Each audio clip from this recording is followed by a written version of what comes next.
Got my screen share going.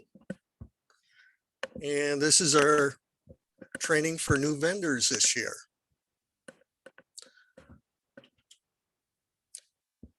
Now, this is kind of the things we're going to cover. The SNAP, EBT, market bucks, matching dollars, and POP program. Online sales, that's aggregation. The authorities of the manager. The required paperwork you need to have each year. And then entering and exiting the market space on market days. Canopy setup and waiting, booth setup, hand washing station setup, and food sampling. Okay, we'll start out with SNAP, EBT, and Mighty Matching Dollars. And you are recording, aren't you, Jane?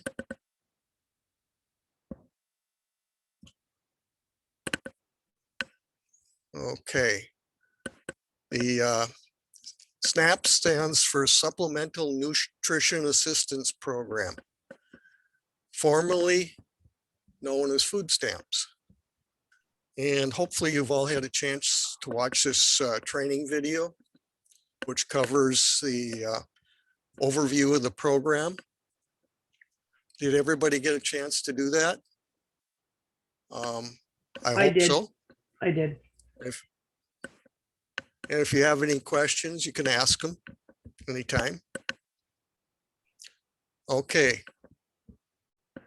These are the types of programs that the market operates. These red tokens, they are SNAP EBT tokens. They're worth $1 each. And how they work is the shopper goes to the market booth and they can run their card, which is a just like a credit card, through the card reader at the market booth and get tokens for it.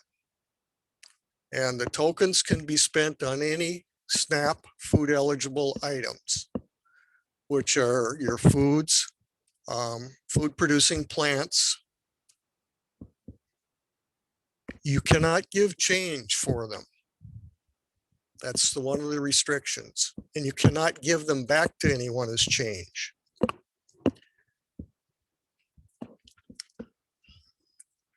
Now the $5 tokens next to that, those are for credit cards. If you don't have a credit card reader and a customer wants to use their credit card, they can go to the market booth and buy $5 tokens. Then they can bring them to you and you can accept the token in exchange for the goods.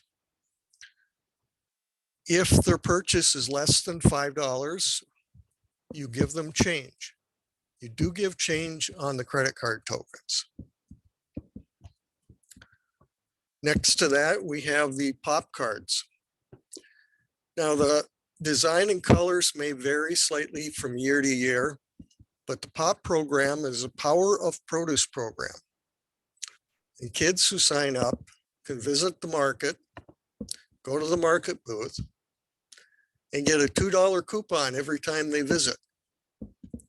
The $2 coupon are good for fresh fruits and vegetables. You can accept them for the $2. And if you price your items in $2 increments or $2, that's wonderful. A lot of the vendors do put a $2 size package of something out there just for the kids. The kids can save them up and buy a $4 item or a $6 item with them also if they wish. The market bucks, there again, the design varies a little bit from year to year. The market bucks come out from the state. That's a state program. And how that program works is if a customer takes $10 off of their EBT SNAP card, they can get a $10 match in market bucks. So if they take out more than $10, they still only get $10 because $10 is the limit per day per customer. And the Mighty Matching Dollars, that's our own local fund. And that's the same as 04853 is not available. That's the matching dollars are the same restrictions as the market bucks and the SNAP EBT tokens. They're only good for SNAP eligible items, and you cannot give change. Okay, that's a lot to cover. Does anybody have questions? You can raise your hand or ask them now. Or if you want to put them in the chat, I'll watch that and read chat question. One thing to note there for SNAP and market bucks and Mighty Matching Dollars is they can be used on food, but not hot, ready to eat food. Yeah, that's a good thing to note. Yeah, so the taco truck cannot take those things, but they can take the credit card tokens. Okay. I'll move on to the next one. Okay, what happens after you get all these tokens and cards? Well, you'll be given some of these turn-in slips, which is somewhat similar to a bank deposit slip.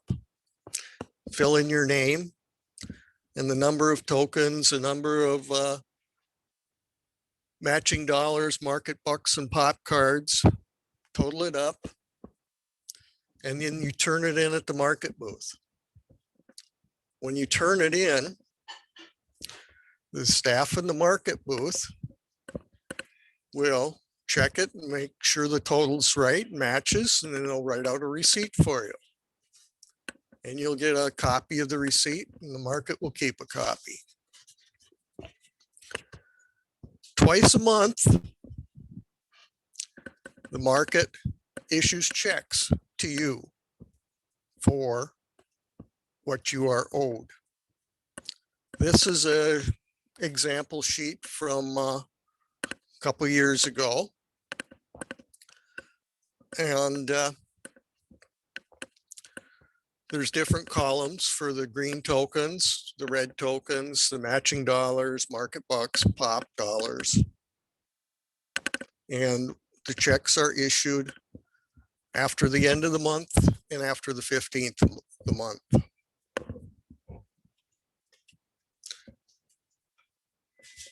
Okay. On to the next, which is online sales, the aggregation. Now, the market had online sales last year for the customers to purchase and use a drive-through pickup at the market to pick up their orders. We used the local line product last year for listings. We're just in the process of switching over to the Open Food Network for the listings. This is a screenshot of the opening page of the market's shop or site on Open Food Network. And at the top, we have Hannah Harling, Hannah's Home Handmade Creations. She has air freshener listed. And if you'll notice, she has air freshener listed once, but she has 3 different variations. And the variations are different scents. You can use the variations for different scents or different size packaging. So if you package something as 1 bunch or 4 bunches or a bulk package of some different size, you can add those as variations.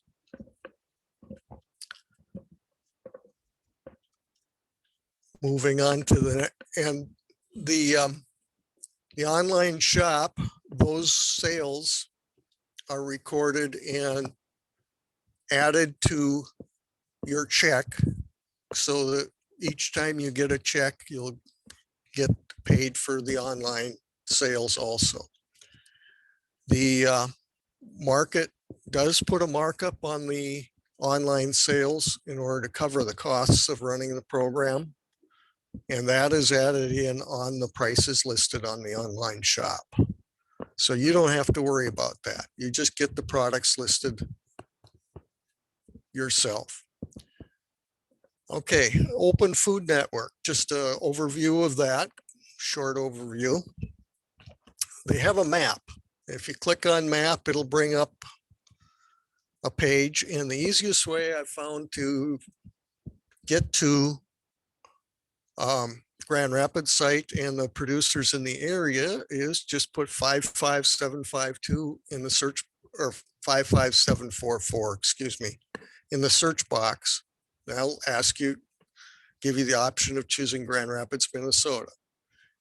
If we go over, Grand Rapids is here. These other dots around here, we have Hannah and we have Hartshorn's Farm, and we have Timber Sweet, and we have Boondocks Enterprises. We have myself, and we have Jane down here.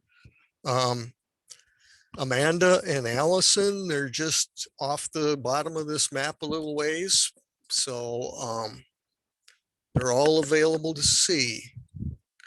And if you click on one of the dots, it'll bring up information about them. If you click on the markets dot, it'll bring up the opening page of the market, and you can click shop at the top.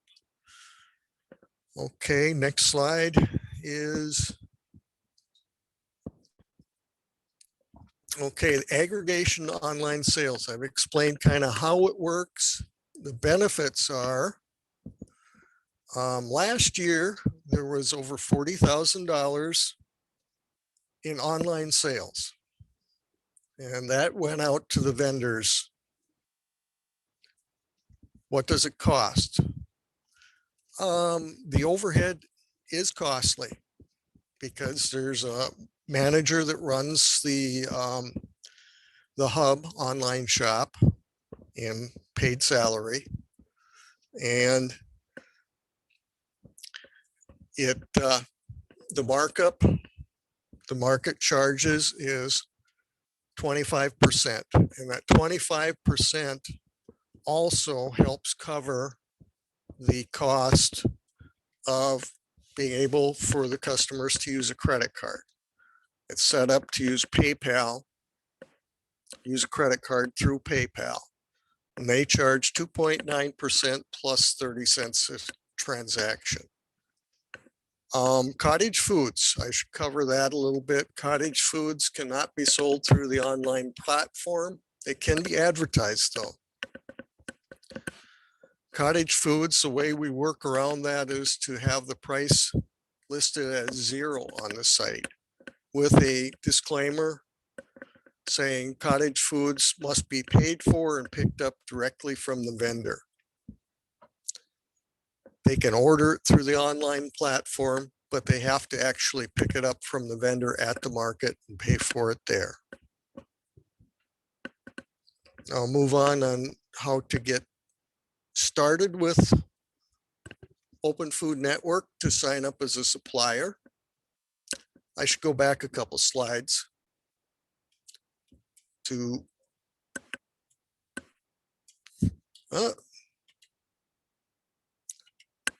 I don't have.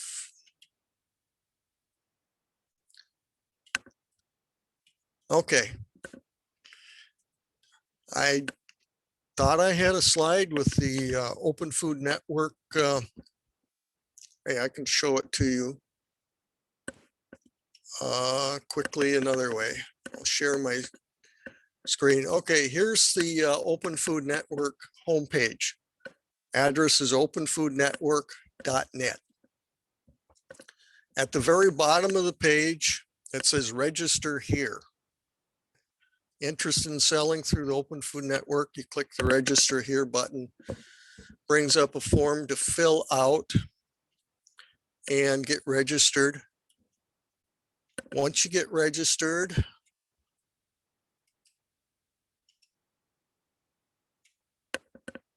Once you get registered,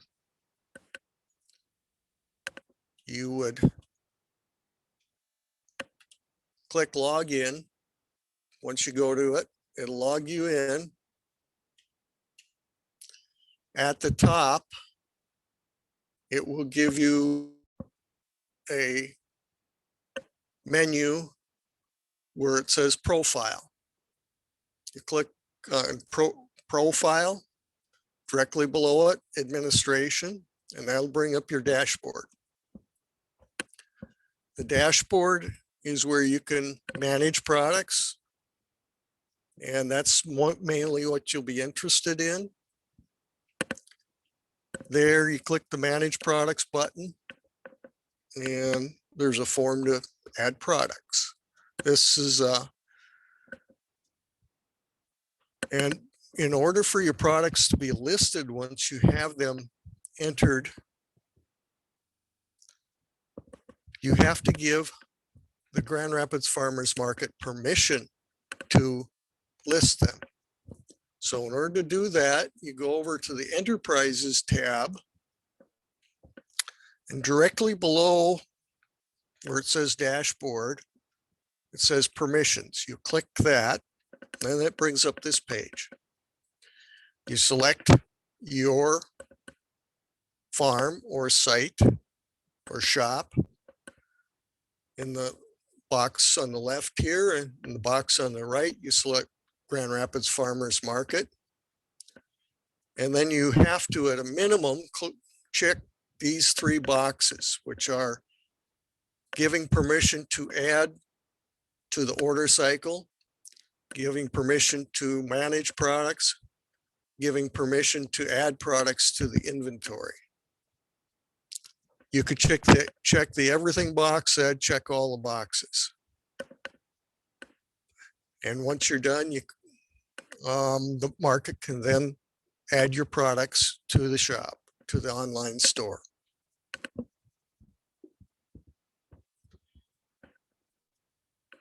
Okay, any questions about that? We have more detail and some videos that are the videos that we've done so far, brief videos on more detail on some of those subjects are available on the markets site. Yes, I see Allison raised her hand. Go ahead, Allison. Will the process at the market be similar to last year where vendors brought their orders to the aggregation tent and then cars went around the back and picked up their orders from Cara? Yes, we're pretty much planning very similar. Okay, I'm just curious. Yeah, And we'll cut. Like the order cycle is similar as far as when cutoffs are, so you can get your stuff prepared and. Yes, the order cycles can be adjusted at any time. And I believe we had Thursday night as a setting for last year. And then pick up for the orders would be on Saturday from 9 to 11. Yeah, it's going to be just a little bit more disciplined on the order cycle though, because local line had products up all the time until you took them down or zeroed out your inventory. They were just always there. And with Open Food Network, you have to like rebuild the inventory in each cycle, which can be automated, but Cara is going to have to click a button to import the inventory from all the vendors into the catalog in each cycle. So it's just a little bit more structured way of doing it. And we're still learning the system on how that works for the hub part in the back end. So, but it'll be very similar for the customers and the vendors.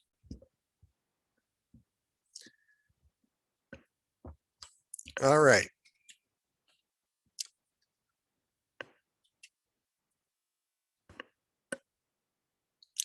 Okay. All right, this slide kind of goes over an example of a vendor who had all program sales in 2020 and figured out the percentage of their total sales. So they had $781 in online sales in aggregation. Of course, that'll vary from vendor to vendor. Some vendors had much higher, some much lower. $600 in credit card sales. The credit card fees, which the market passes along a 2.75% fee to the vendors, was $16.50 for processing the cards. EBT, $550 took in, market bucks, $506, matching dollars, $515, and pop, $264. And if you had $5,000 in total sales, you can see what the numbers would be for income. So that's income in addition to what you would get from your regular sales at your stall if you participate in all the programs. And of course, that may be totally different for each of you who each has different products.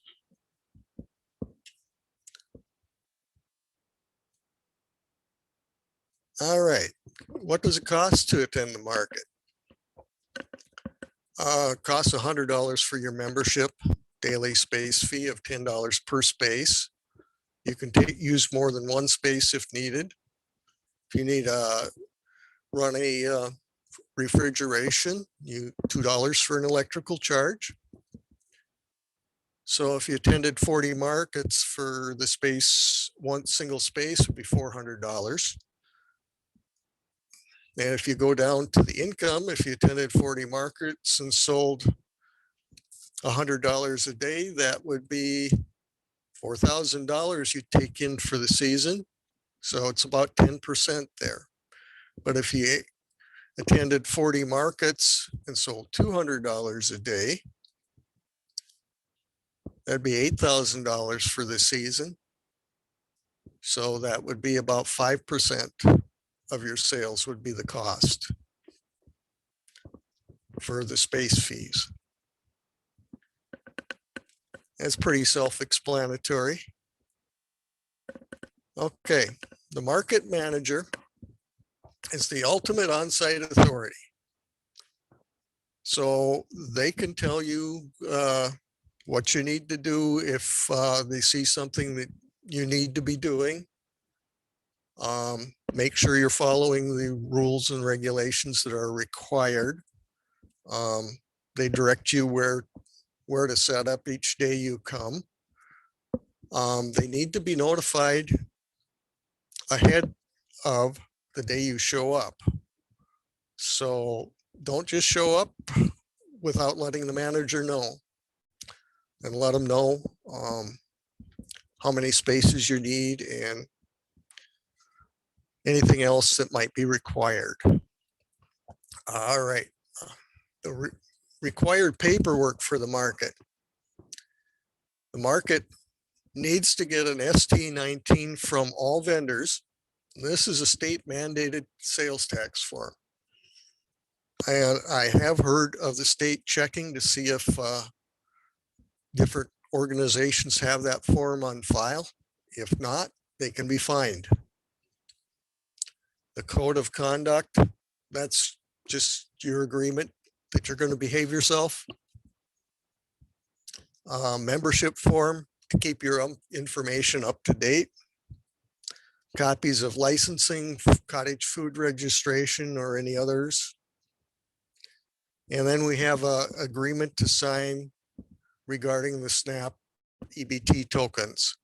And that's required by because of the participation in the SNAP program.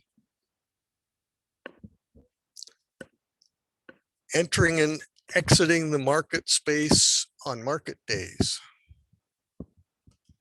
And manager authority. Okay. This is shot of the market lot, and the market lot is up here. This is before these buildings were gone. The next slide shows the layout of the market. This blue line with the red arrows on the outside is the drive-through lane for the online sales aggregation pickup lane. It's one-way traffic. The people who use it exit through the bank's exit onto the street. There's a yield sign up on the corner there. Vendors on the left side typically will be those who deal with cottage food, and that's so they're closer to where the customers come in and closer to the aggregation area. Other vendors would be on the right side here, and that would be for people who need electricity and other things.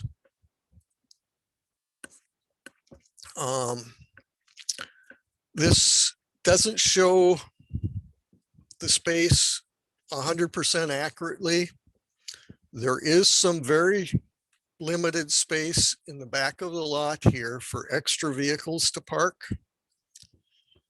There's we don't want our vendors or their helpers to park in the parking lot, so they should park in the back. And the manager can show you where that area is if you're going to utilize that.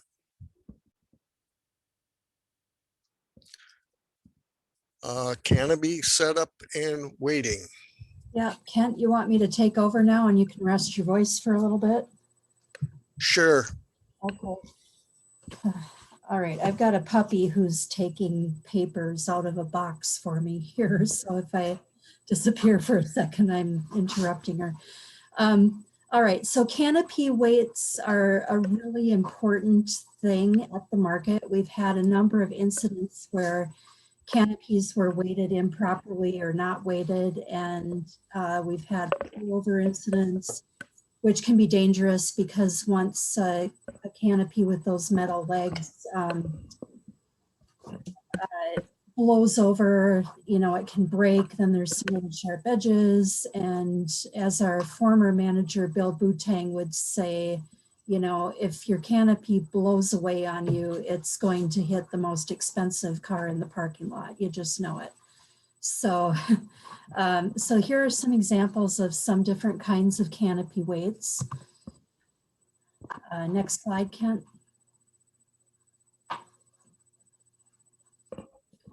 Okay, so here's an example of good types of weights. They're smooth. These are jugs that are probably full of water, maybe sand, but anyway, they're smooth. They're not going to hurt anybody if they accidentally bump into them. Next slide. Okay, these are soft weights. They're like cloth bags filled with heavy stuff that you put around the bottom of the legs. Again, those are not going to hurt anybody who might accidentally bump into them as they're walking.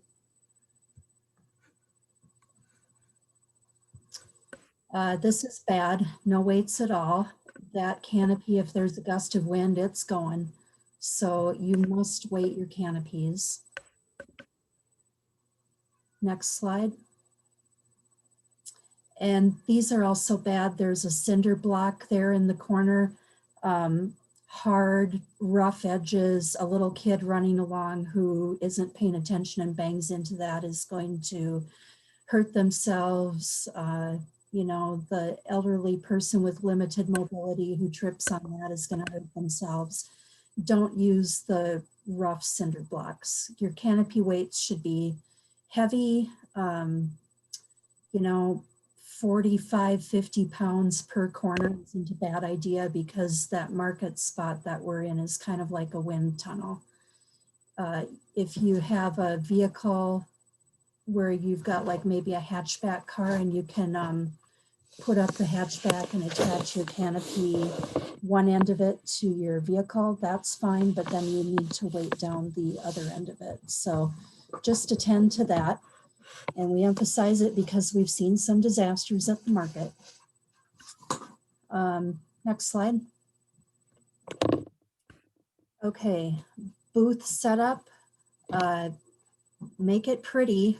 There have been studies showing that people buy the most product that's at a level between their waist and their shoulder. So that's where people are looking at things. And so pile it high and deep. And I think the next slide has an example of a vegetable market booth from Loon Organics, which is a well-known, kind of famous in Minnesota farm down in Hutchinson, and they sell at a lot of Twin Cities markets and do a super job.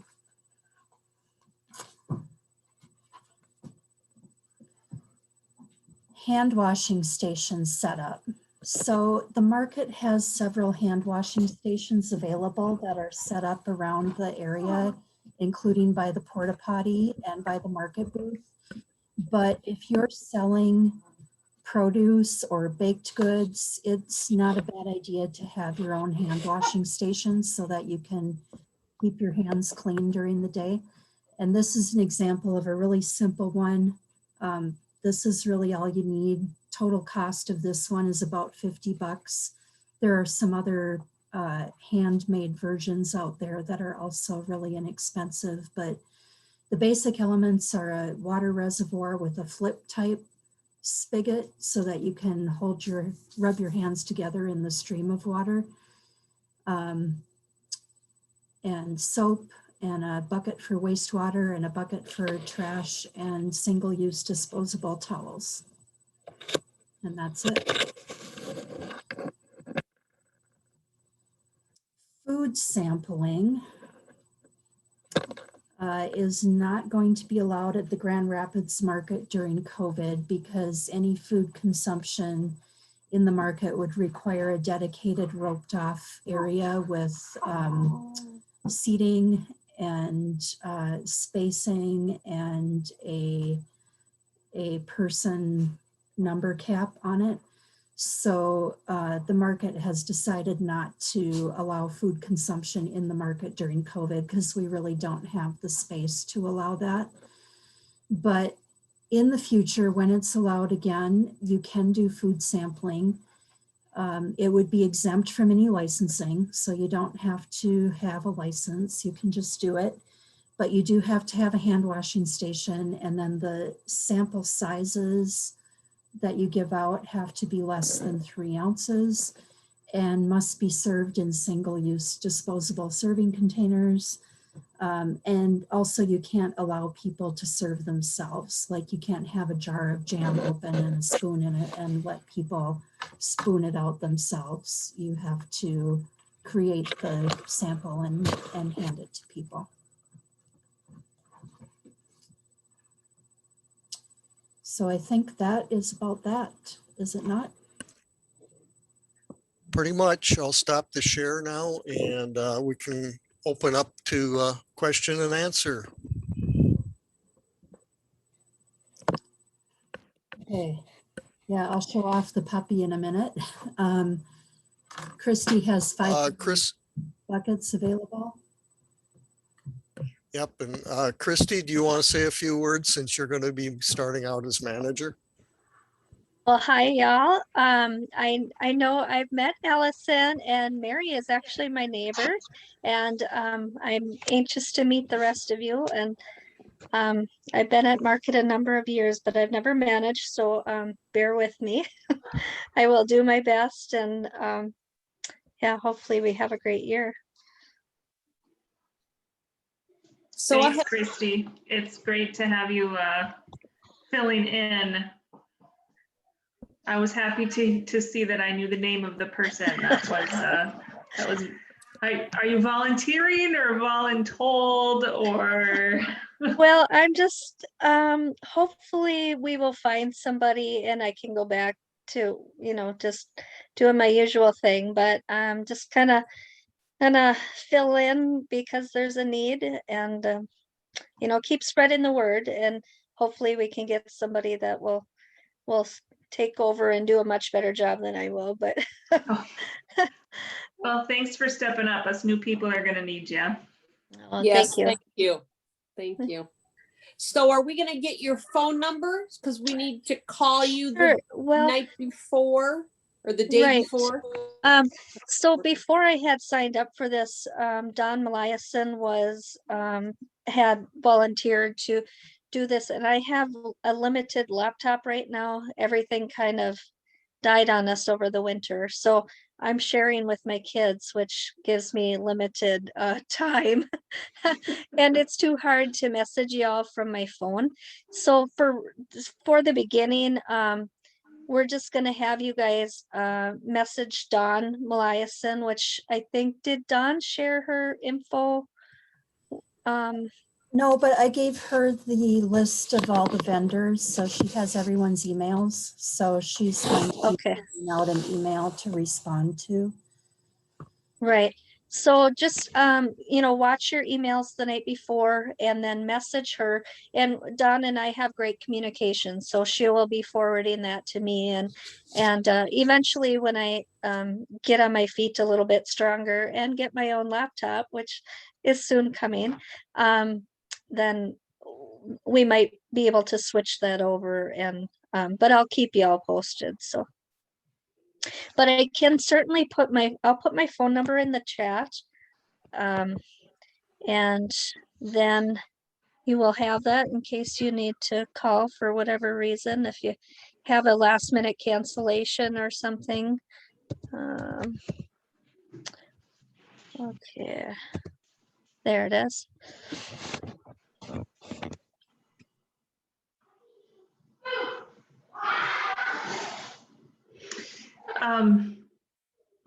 I had a question about the leg weights, the canopy weights. I did buy those things that look like discs with the cutout in them, and it goes right over those canopy legs, but they're 5 pounds, I think. So I heard Jane say like 50 pounds per leg is recommended. Yeah. Yeah. Yeah, with the amount of wind that we have rocketing through that market space, 5 pounds on a leg is not enough. And also those ones with the cutouts, Eric and Jay actually had trouble with those a couple years ago, because when the wind gets whipping a little bit, it starts rocking the canopy and the legs kind of rock out from those cutouts, and they slide off, and then they're not weighting anything down anymore. So something that you can actually tie on or strap on with a bungee cord is better. Some Yeah. vendors have like a 4-inch or a 6-inch plastic pipe filled with concrete with like an eye bolt on the top of it. Other vendors have like a 2-gallon jug filled with sand, and they can just tie through the handle on it. There's many different ways to do it. Find out what works. Just remember nothing tripping hazard or dangerous. Allison, Oh, go ahead. I was just gonna say to Allison, I think my husband has a set of those that are like 50 pounds. And he was actually looking to get rid of them. I can put my phone number in the chat, and you can talk to him about them. How's that sound? Okay, I'll figure out how to do that. I can say last year, Hannah had about 20 pounds on each corner, and still there was some days we added extra weight, probably another 40 some pounds on each corner, and it was still kicking us. So be prepared for some wind. And also, if it really gets too windy, the manager can just say, hey, everybody's got to take their canopy down. Vendors get together and help each other out and take them down one by one, because you need somebody to hang on to them when you're doing that.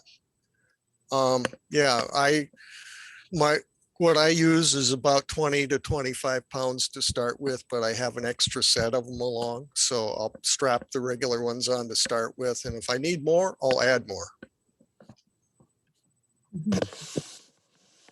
Yeah, and I just start out with heavy weights because, you know, it's my weightlifting regimen, all those jugs around. Yep. A couple other things we didn't have up on the slides, but if folks are going to be selling fruit and or vegetables through the market store or just through your own booth, we really recommend having some on-farm produce safety training. And there are some online trainings available, Good Agricultural Practices or GAPS. We also have a template for an on-farm food safety plan. And so anybody who's selling produce who needs those things, let me know. I'm happy to connect you up with that.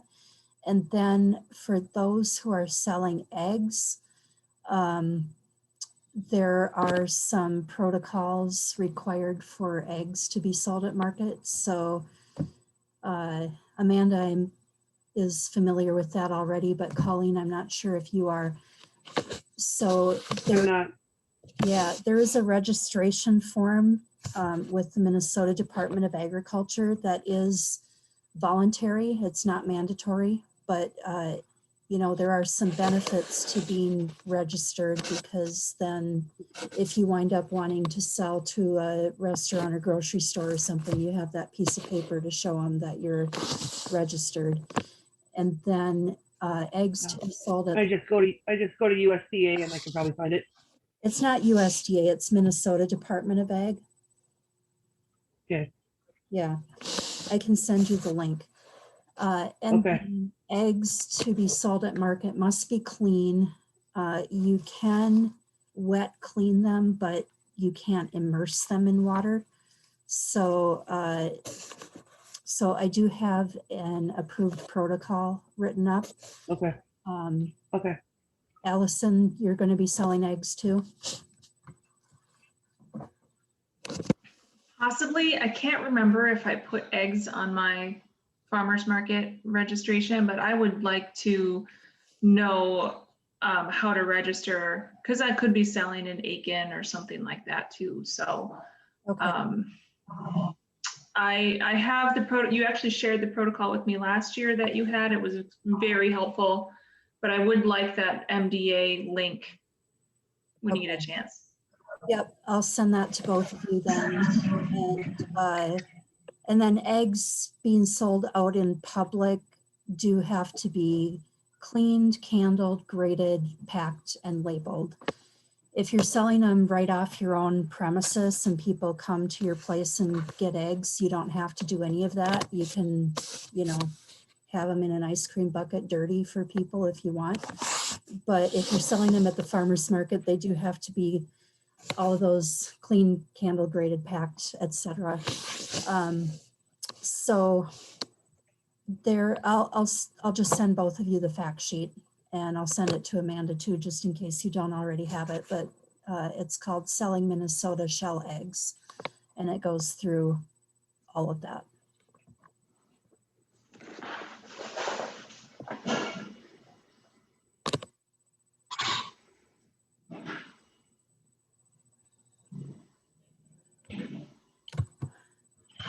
Any other questions that folks have? Yeah, would you go over that sales tax issue again? I didn't quite understand that. I didn't think you had to collect sales tax when you're selling produce. Yeah, a lot of vendors do not sell things other than produce, so they have to collect sales tax. And the same thing with the online sales. If they're selling, say, some of the soaps or handcrafted items, there's sales tax on that. So the market collects the sales tax. So if you enter your products to sell online, there is a place to check whether it's sales taxable or not. They do not have the Minnesota sales tax set up yet, as far as I know. I believe they're going to work on getting that set up. But if you're just selling produce, no, you don't need to charge sales tax. Jane, maybe you can go into it on the jams and jellies a little bit. Yeah, but I think the question was about the ST19 form. So regardless of whether you're selling taxable items or not, you still have to submit that form. The form has a checkbox on it to check if you're only selling non-taxable items. But the farmer's market, as the event organizer, is required to collect those forms from everybody, regardless of whether they're selling taxable things or not. So Is that form available online then, or do you just pick it up from you folks, or what? we will have copies available at the market. Yeah, you can also find it online. We have it on the farmer's market website. So I'm going to share screen and just walk you guys through the website a little bit, because we have some sort of useful stuff on there.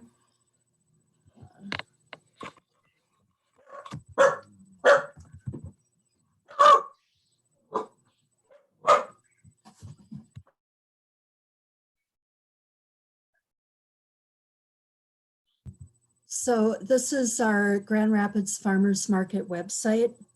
Our homepage is what's showing right now, and that's showing that our market season starts May 5th. And then on this how to join page, this has the forms. So here's the link to the member application form, which hopefully you all have turned in already. If you ever have a question about what the bylaws and the rules and guidelines are, you can download those here.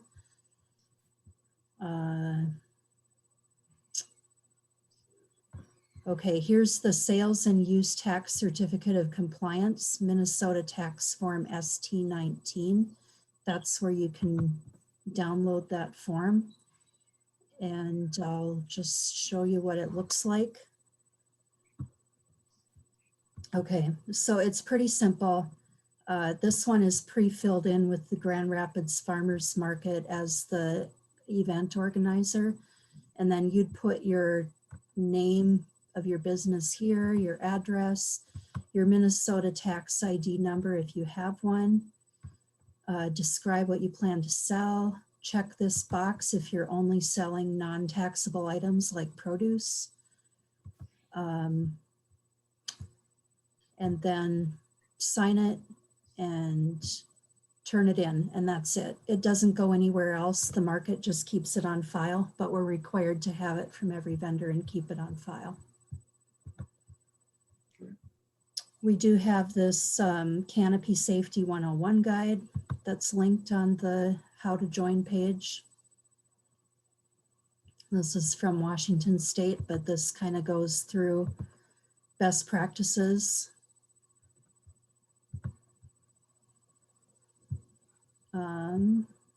And then I do not have it in the front, in the top navigation on the website, because it's really just for members only, but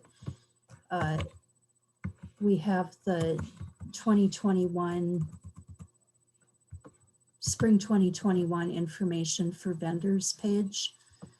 And that's what Kent showed earlier, where we've got things that are useful to know this spring, like the manager position description. If you know anybody who might want it, you can give them that. It shows what is involved.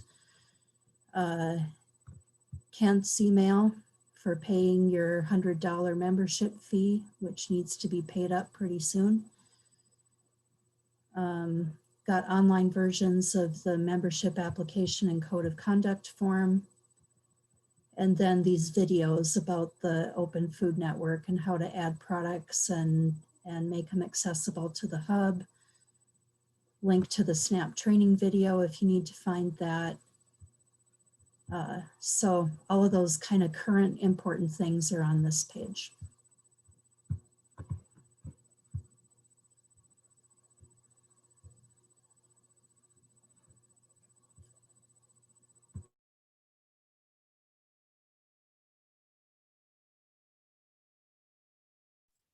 Thank you. Yep, you bet. And we're happy to remind you, you know, many times where to find these things if you forget.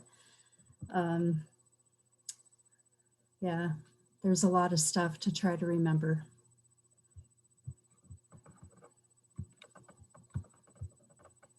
Any other questions? Kent, or Jane, when is the last, like, what is the absolute cutoff for them to pay their membership? I know we have other members besides our new ones that may need to pay. So what is the last cutoff date, I guess?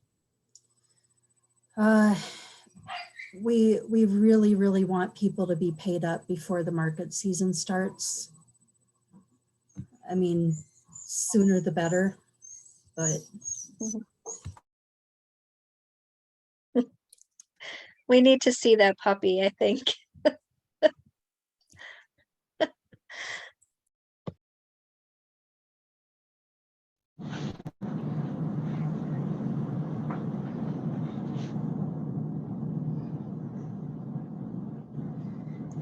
I have a quick question. When do we pay the daily stall fee?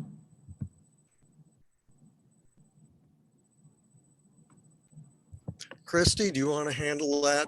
Yeah. You know that very well. Well, I've always paid it, but I've never collected it. But yeah, I will be coming around at some point during the day and collecting that. If you see me walking around with I believe it's a pink folder, then you know I'm coming for money. We have had a request or two to be able to pay online and to pay for say like 5 or 10 spaces, but we don't have that set up now. We have had it in the past, though. You could buy a ticket that would be for like a punch card ticket for 10 spaces of cost, and then you'd get 11 punches off of it. So if you care to use that, that's available too. Otherwise, generally, the manager allows time for every vendor to set up and finds a time when generally you're not too busy and not too hard to go around and collect.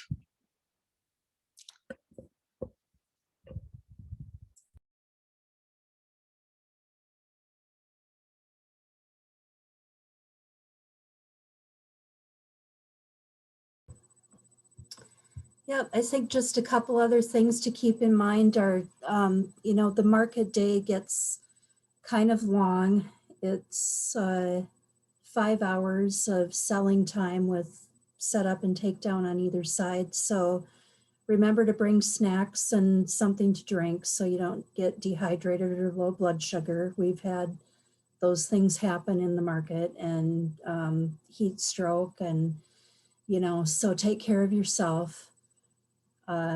We do have a porta potty that's available, so, you know, you don't have to hold it.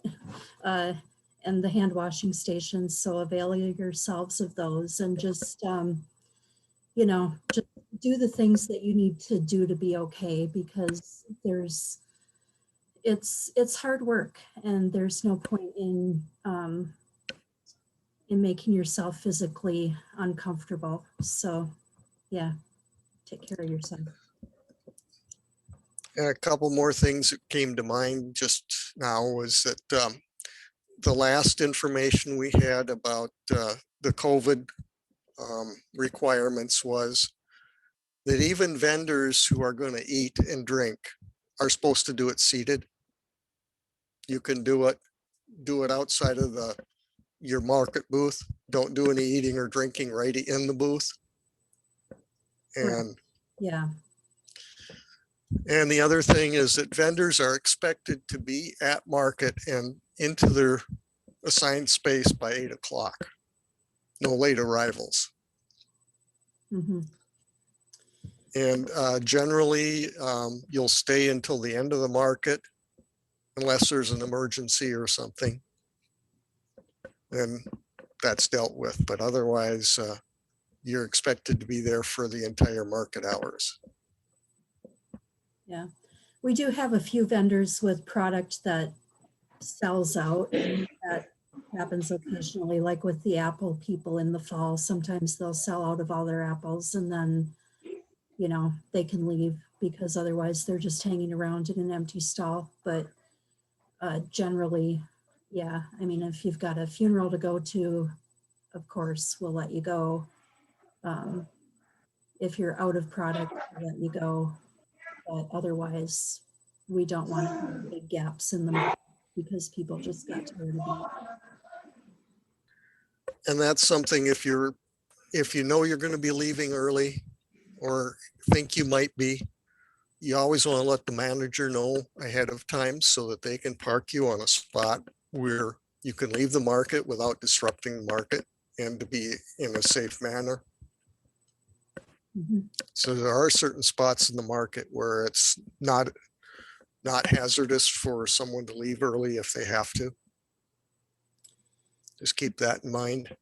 Yeah, which also brings up the point that depending on how many vendors we have on a given day and how many stall spaces they use, we may use a center aisle in the market of booths. So typically we'll have, you know, a line on the west side and a line on the east side, but if we get full, we'll fill that center aisle. And if that's the case and you're placed there, then you won't be able to have your vehicle with you.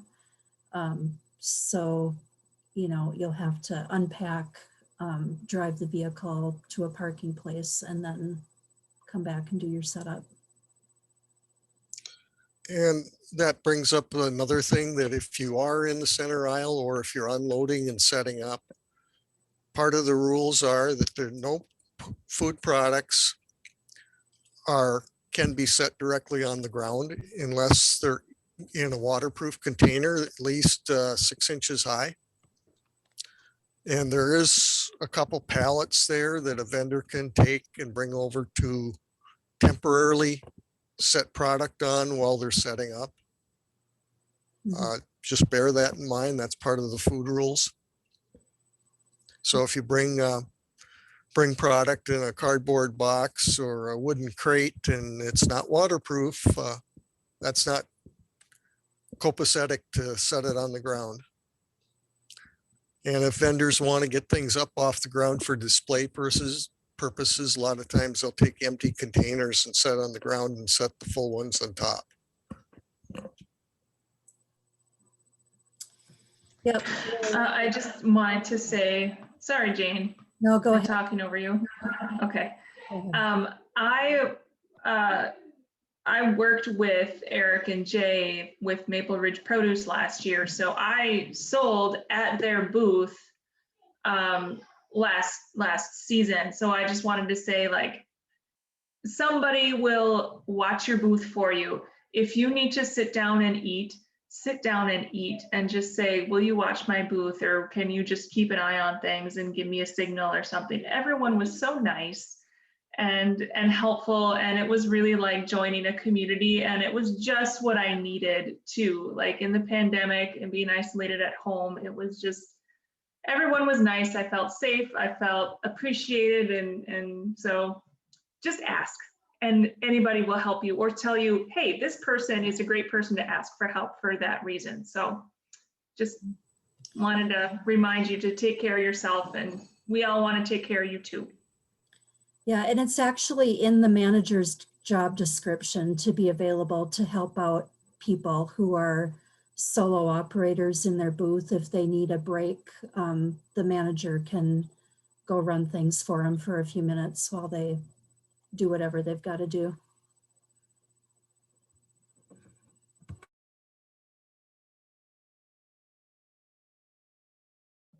It's something I'd like to add there. It doesn't happen real often, but it has happened a couple times that I can think of. I will be watching the weather. I have a few different apps on my phone, and there has been a couple bad storms that have come in on us. And if I see that it's looking pretty bad, we'll all chip in together and get packed up and out of there before we get too bad. But hopefully that doesn't happen. Mhm. Okay, well, it's a couple minutes after 8. Thanks everybody for joining. I'm going to stop the recording now.